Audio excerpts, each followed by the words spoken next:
Olá, amados! Bom dia, boa tarde, boa noite. Eu não sei quando você ouvirá, verá essa devocional, esse compartilhar, mas eu oro para que o momento que você veja o Espírito Santo ministre algo ao seu coração. Bom, gente, hoje eu tô aqui porque a gente vai trazer alguns temas para você. Na verdade, vai trazer compartilhar mais intencional, específico sobre algo que nós queremos introduzir juntos aqui como família, como igreja, iniciarmos juntos, mas com propósito, direção e também visando algo que o Senhor, crendo que o Senhor já estabelecerá em nós, né? Tem resultado, gera resultado, tem o porquê da gente fazer isso. E aqui hoje eu quero trazer um pouquinho para vocês um compartilhar da palavra sobre jejum. E nos próximos dias nós vamos falar um pouquinho mais específico sobre esse lugar que o cristão assume na vida dele, a prática de jejuar. E a gente tem o jejum, que é um período de tempo que a gente fica sem comer algo, ou então horas do dia, ou então períodos do dia que a gente não come nada, não bebe nada de forma nutritiva, e a gente fica basicamente só da água. E também a gente tem essa prática no lugar do voto, do propósito, no qual o momento que nós escolhemos algo ou vemos algo que a gente se deleita de forma natural e a gente retira isso por um tempo da nossa rotina, da nossa prática diária. Ou, exemplo, se eu amo chocolate, se eu amo doce, se eu amo café, ou então se eu amo fazer tais dias, tais horários constantemente, eu me deleito em assistir essa série, esse filme, ou ficar horas procurando alguma coisa na internet, enfim, minutos. Se é algo que me traz um deleite natural, eu retiro isso, assim também como esse momento do jejum em si. Então tem um propósito, o voto e o jejum. O jejum é esse momento que a gente tira a parte dos alimentos, de bebidas, e a gente fica no período basicamente de água, e também tem um tipo de jejuns que são prolongados, que fica à base de água e pão, ou alguns também só de águas. Ou então é esse lugar do propósito, do voto, que eu retiro algo de deleite meu natural. E por que nós estamos falando, já estou falando de jejum e propósito para vocês? Porque nós queremos, como seus pastores, como igreja, promover esse lugar, que essa prática seja algo também presente na vida, na vida nossa como cristãos, mas no nosso lugar também de devoção, de busca, de relacionamento com o Senhor. E é incrível, porque eu sei que eu e você, nós sabemos que para o cristão, para nossa sobrevivência, né, o nosso pão e nossa água, que é o próprio Cristo, nós precisamos de uma prática constante, contínua e crescente da oração e da palavra, nosso tempo de devoção com Deus, nosso tempo de intimidade, de relacionamento, consagração para um lugar de revelação. E sim, isso a gente tem uma ciência maior, mas muitas das vezes a prática do jejum ou propósito fica distante da nossa realidade. E na Bíblia a gente vai ver que do início, meio ao fim, até mesmo o próprio Cristo trouxe para nós esse lugar que a gente leva, não simplesmente se adequa, como a gente estabelece como uma prática para um lugar que a gente tem, que a gente se volta a uma postura que vai nos levar a uma condição espiritual específica também. E é incrível que isso, quando a gente vai estudar um pouco da palavra, desde o Antigo Testamento, o jejum sempre aparece, né? A prática de jejuar sempre foi, tudo é estabelecido na nossa vida, gente, vem de um lugar da Bíblia. E quando o Senhor trouxe isso, né, como uma prática ali específica sobre o povo de Israel, tinha um porquê, tinha uma intenção. Era sempre para levar o povo num lugar de consagração, de devoção, de entrega, de uma busca maior, de uma profundidade, de uma revelação intencional, uma profundidade intencional, uma busca de revelação intencional da presença do Senhor. Um momento que o jejum ou o propósito, algo que ele faz naturalmente, que você vai ter que... Você já deve perceber por si só, se você já fez ou se vai ser a primeira vez que você vai fazer. O jejum nos traz para um lugar de renúncia da nossa carne e de um deleite natural. Comer e beber, assim dizer, totalmente, é um lugar que nos deixa desconfortáveis, naturalmente. Mas é um lugar também que a gente fala que nos deixa numa pré-ciência do porquê eu estou fazendo isso. A minha carne, naturalmente, racionalmente, vai estar numa condição desconfortável, talvez não tão habituada daquilo que é a minha rotina. Mas por que eu estou fazendo isso? É para me levar num lugar de que não só a minha busca, mas a minha percepção espiritual e o meu impulsionar da prática espiritual de falar, peraí, eu tô desconfortável porque eu tô de jejum, eu tô fazendo esse propósito, não vou comer isso, não vou tocar naquilo, não vou fazer isso por esse período de tempo. E toda vez que a gente se lembrar de uma forma natural ou racional, é por quê? É lembrando que, é porque eu tô no período de jejum. Jejum ao meu Senhor. Porque nesse tempo eu vou orar, nesse tempo eu vou buscar. Toda vez que eu me sentir desconfortável, é um tempo que eu quero buscar um lugar de consagração e devoção maior. E, gente, eu tô só dando uma pequena prévia aqui, uma pequena introdução, mas eu sei que os próximos devocionais, encontros, nós vamos ser acrescentados sobre o mesmo. Mas o que eu queria trazer hoje para vocês é a palavra que a gente começou a falar de Neemias 9, que fala assim, a confissão do pecado. No 24º dia do mês, os israelitas se reuniram, jejuaram, vestiram-se de pano de saco e puseram terra sobre a sua cabeça.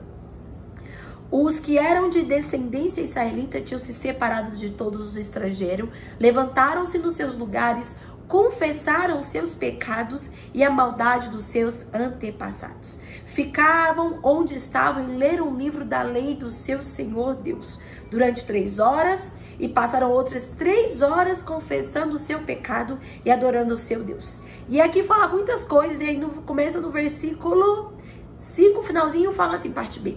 Bendito seja... começa. Conclamavam o povo dizendo, aí fala o nome dos líderes e aí o versículo continua. Levantem-se e louvem o Senhor, o seu Deus que vive para todo sempre. Bendito seja o teu nome glorioso, a tua grandeza está acima de toda expressão do louvor. Só tu és o Senhor, fizeste os céus, os mais altos céus, e tudo que nele há, a terra e tudo que nela existe, os mares e tudo que nele existe. Tu deste vida a todos os seres e os exércitos dos céus te adoram. Tu és o Senhor, Deus, que escolheu Abraão, os trouxe de Ur dos Caldeus e lhe deu o nome de... Escolheu Abrão e lhe deu o nome de Abraão. E aqui continua a história. Mas o que eu queria trazer para vocês? No momento que o povo de Israel, aqui em Neemias é um livro que fala de reconstrução. Reconstrução natural e reconstrução espiritual.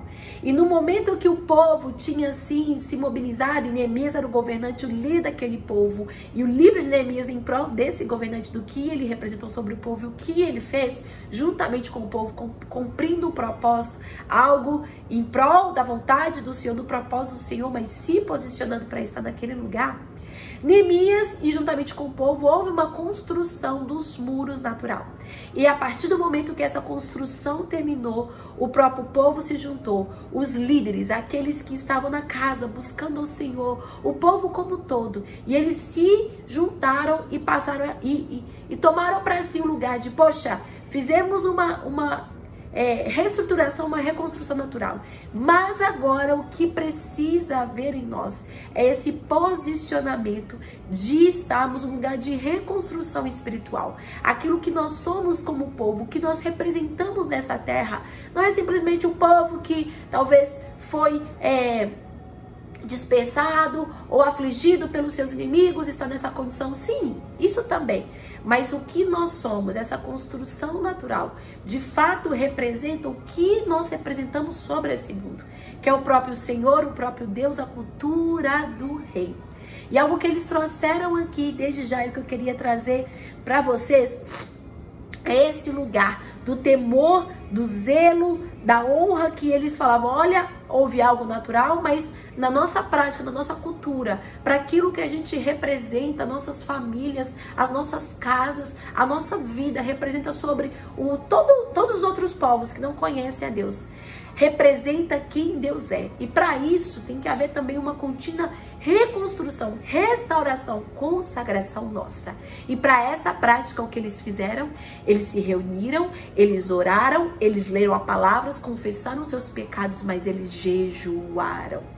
E é nesse lugar que eu quero destacar para mim e para você nesse momento. Esse lugar que nós vamos entrar no lugar, eu não sei se você tem percebido tudo que a gente tem falado nas pregações, nas ministrações, compartilhado com vocês, mas como igreja do Senhor nós sabemos que cada vez mais há um lugar de desconstrução dos valores, dos princípios, daquilo que é a verdade, daquilo que é a vida, daquilo que é bom, porque só pode ser bom Uma é a fonte da bondade, uma é a fonte do que é bom. É a palavra, é o próprio Deus. E nesse lugar que talvez a gente vê isso se sucumbindo na sociedade, mais do que nunca, o Senhor tem chamado eu e você, para mais que organizarmos coisas externas e naturais, o Senhor tem nos chamado para esse lugar de reconstrução, de ajuste, de alinhamento espiritual, para que possamos estar pronto para tudo que tem que vir, e nós temos que estar estabelecidos e edificados para suportar, indiferente de como o natural está, mas espiritualmente, como filhos do Senhor, a nossa vida, a nossa casa está firmada, está em ordem, está construída neste lugar de devoção, consagração, busca e revelação. Se você ler mais com detalhes esses versículos, é tão lindo como tudo que eles fazem. Eles se reúnem, eles vão ler a palavra, eles vão orar, eles jejuam, eles buscam a palavra. E sabe o que é lindo, que eu queria terminar nosso tempo aqui? Que esse tempo de jejum, de oração, de palavra, traz algo incrível. Esse tempo nos leva para um lugar, primeiro, né? Esse lugar leva o nosso coração a um lugar de temor, de submissão, que gera honra, gera também esse posicionamento de humildade, da gente depender, estar numa situação desconfortável, mas intencional de busca, dependendo do Senhor. Mas também esse é o lugar de consagração e devoção que o Senhor pode derramar sobre nós, porque nós estamos buscando, porque nós estamos ansiando, porque nós estamos intencionalmente condicionando a nossa mente e nossa carne àquele local. Há uma revelação genuína, há uma revelação sobrenatural de quem Ele é. Os versículos que eu comecei a ler do 5 ao 6, depois a leitura da palavra, depois a confissão do pecado, depois a busca, oração e jejum, saiu deles um louvor genuíno, saiu do povo, saiu ali daqueles que estavam reunidos, uma adoração genuína de um lugar de revelação. Queridos, esse será apenas o início do que eu creio que o Senhor continuará ministrando ao seu coração, se você escolher trazer essa prática para si, não num ato simplesmente porque alguém falou para fazer, mas querendo estar no lugar de devoção, consagração, entendendo os tempos que estão ao seu redor, discernindo aquilo que está ao seu redor, não de uma forma apenas natural, mas espiritual. E principalmente, se você quer estar nesse lugar de receber uma revelação maior, profunda, que te levará no lugar de adoração, servir e amor, entrega ainda mais genuínos ao Senhor. Bom, gente, essa devocional ficou um pouco longa, mas eu espero que você chegue até o fim e você possa receber uma porção pessoal e real do Senhor sobre a sua vida, e que isso já desperte o seu coração para estabelecer essa prática na sua rotina. Deus abençoe vocês, amamos vocês e até a próxima.